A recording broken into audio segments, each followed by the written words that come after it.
Hi, Dave Dickinson with Bankers Compliance Consulting.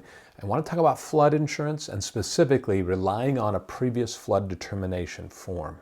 Now, there's a lot of confusion out there about when can you rely upon a previous determination. And first off, let me tell you, go to our website and go to the tools, the free downloadable tools.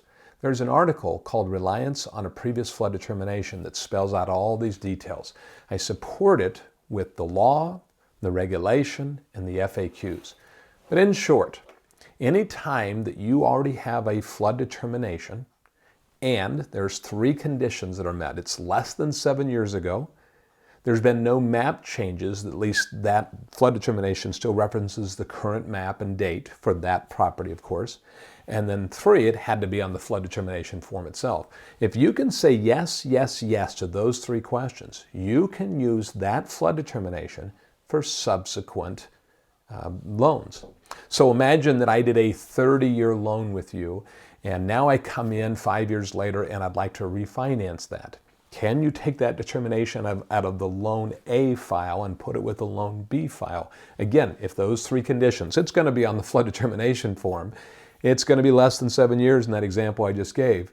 But is that map still current? Okay. If that map, effective date, everything is the same, then what you'd fill out today would be what you'd filled out 5 years ago. The answer is yes, you can rely upon that. So where's the confusion here? Well, FEMA used to publish a book called the Mandatory Purchase of Flood Insurance Guidelines.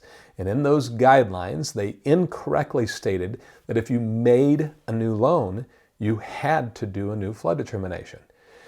Now, what's interesting is we have an FAQ. The FFIC got together. The frequently asked question number 68 specifically addresses this and says you can rely upon a previous flood determination. So from a regulatory standpoint, no question. Now, is this prudent? That's something you may want to think about, because how do you know if there's been a map change? Most flood determination companies will do a recertification for you for $1 or $2 or maybe even free. So maybe procedural-wise, you just say, listen, we want to know for sure. We don't want to take a chance. Let's just always recertify. And that's not a bad rule to have. But if an examiner is trying to cite you because you refinanced or made a subsequent loan and relied upon a previous determination, I don't believe that's possible. That you have to check that out. Now I'm going to throw in one more thing. How about your contract if you are using a flood vendor, which most of you probably are? Do they allow you to take their flood determination at a Loan A and put it with Loan B? In a sense, you're only paying for one for subsequent loans. So that might be something you'll want to consider as well, as there's a contractual issue here. It's not a regulatory issue, but a contractual issue that you might be violating your contract with your flood vendor. So lots of things to consider. The prudent and the safest way would be to always do a new flood determination, but possibly you don't need to. I want you to be informed. Hey, thanks for listening.